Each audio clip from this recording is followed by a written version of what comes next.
అందరికీ నమస్కారం అండి.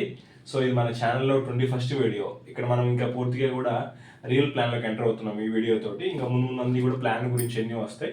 సో ఇక్కడ మనకి చాలా పదాలు వింటూ ఉంటాం మనం. లైఫ్ కవర్ అని, లేదా బాండ్ వాల్యూ అని, తర్వాత మనకి పాలసీ వాల్యూ అని, ఇవన్నీ కూడా అన్నీ ఒకటేనండి. ఒకసారి ఎక్స్ప్లెయిన్ చేస్తాను, మీకు ఈజీగా ఉంటుంది చూడండి. సో ఫస్ట్ థింగ్ వచ్చేసి లైఫ్ కవర్ ఉంటుంది. ఈ లైఫ్ కవర్ అంటే ఫర్ ఎగ్జాంపుల్ నేనే తీసుకున్నాను, నా లైఫ్కి నేను ఎంత కవర్ తీసుకున్నాను, అది 50 లక్షల, 1 CR, 2 CR. సో ఇది లైఫ్ కవర్ అనమాట. మన పర్సన్కి డెత్ జరిగితే ఇచ్చే అమౌంట్ అంతా ఇవన్నీ కూడా. సో ఇక్కడ లైఫ్ కవర్. సో లైఫ్కి మన మన పర్సన్ లైఫ్కి ఎంత కవర్ ఉంటుంది, సో ఆ విధంగా ఉంటుంది ఈ పదం మీనింగ్ వచ్చేసి.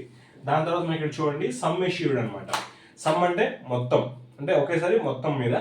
ఎష్యూర్డ్ అంటే ఇక్కడ మనకి ఎష్యూరెన్స్ ఇస్తారని చెప్పి అంటారు చూడండి, నమ్మకం. సో ఒక ఒక భద్రత లాగా అనమాట. అంటే ఈ సమ్ ఎష్యూర్డ్ మొత్తం కూడా మనకి ఎట్ ఏ టైంలో ఒకేసారి ఇచ్చేస్తారు ఆ కంపెనీ వాళ్ళు, నామినీ ఎవరైతే ఉంటారో. ఇది కూడా అమౌంట్తో కూడుకున్నది పూర్తిగా కూడా. తర్వాత పాలసీ వాల్యూ అంటారు. సో మనం ఏదైతే పాలసీ తీసుకుంటామో దాని వాల్యూ ఉంటుంది. అది 10 లక్షలు అవ్వచ్చు, 20 లక్షలు అవ్వచ్చు, 50 లక్షలు, ₹1,00,00,000, 2 కోట్లు. దాని తర్వాత ఇన్సూరెన్స్ అమౌంట్ కూడా. సో ఇన్సూరెన్స్ అమౌంట్ అన్నా కూడా సేమ్, డెత్ అయితే మనకి అమౌంట్ వస్తాయి. దాని తర్వాత బాండ్ వాల్యూ అంటారు. సో తర్వాత డెత్ బెనిఫిట్ అనమాట. పూర్తిగా మనకి డెత్ బెనిఫిట్ అన్నా కూడా పర్సన్ రిస్క్ జరిగితే అమౌంట్ అంతా వచ్చేస్తాయి. తర్వాత ఇన్సూరెన్స్ కవరేజ్. సో మీ ఫ్యామిలీకి ఎంత ఉంది ఇన్సూరెన్స్ కవరేజ్, నీకు ఎంత ఉంది అని అడుగుతుంటారు డిఫాల్ట్గా.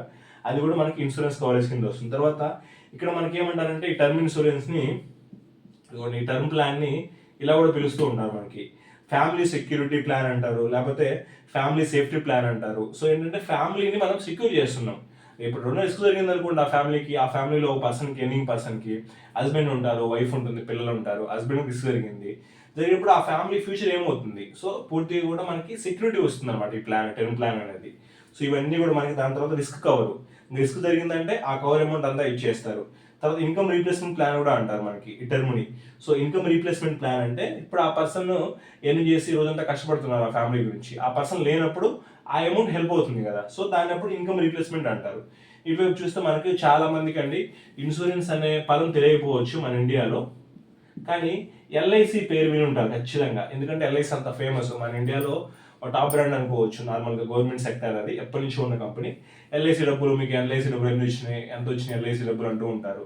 సో ఆ ఎల్ఐసి డబ్బులు కూడా పర్సన్ చనిపోతేనే మనకు వస్తుంది అనమాట. ఇందులో ప్లాన్స్ వేరు ఉంటాయండి, బట్ మెజారిటీగా ఈ టర్మ్ ఇన్సూరెన్స్లు ఇవన్నీ కూడా ఇక్కడ మనకి ఇన్సూరెన్స్ డబ్బులు అంటారు. సో ఇవన్నీ కూడా మనకి గుర్తుపెట్టుకోండి. ఇక్కడ నేను చెప్పిన ఈ 10 రకాల ఏవైతే పదాలు ఉన్నాయో ఇవన్నీ కూడా ఒకటేనండి. సో ఇక్కడ అన్నీ కూడా మనకి ఆ పర్సన్కి రిస్క్ జరగాలి. సో 100% సో రిస్క్ జరగాలి, ఇంకా చనిపోవాలి ఆ పర్సన్. అప్పుడు మాత్రమే ఆ ఫ్యామిలీ ఎవరైతే నామినీ ఉంటారో వాళ్ళకి ఆ అమౌంట్ అంతా వెళ్తుంది. అది మనకి 20 lakhs అవ్వచ్చు, లేదు 2 CR అవ్వచ్చు. సో ఎంతైనా సరే ఆ పర్సన్కి ఎంతైతే ఉంటుందో వాల్యూ, ఆ అమౌంట్ అంతా వెళ్తుంది. సో ఈ వీడియోతో మీకు ఈ పదాలన్నిటి కూడా మీనింగ్ అర్థమైంది అనుకుంటున్నాను. సో తర్వాత వీడియోలో మనం కొంచెం ముందుకు వెళ్తాం. సో ఎన్ని కోట్లు తీసుకుంటే బాగుంటుంది ఫ్యామిలీకి, నార్మల్గా ఎన్ని కోట్లు ఉండాలి, ఇవన్నీ కూడా నేను చెప్తాను. సో ఈ వీడియోలో ఇంతేనండి. Thanks for watching this video. Thank you so much.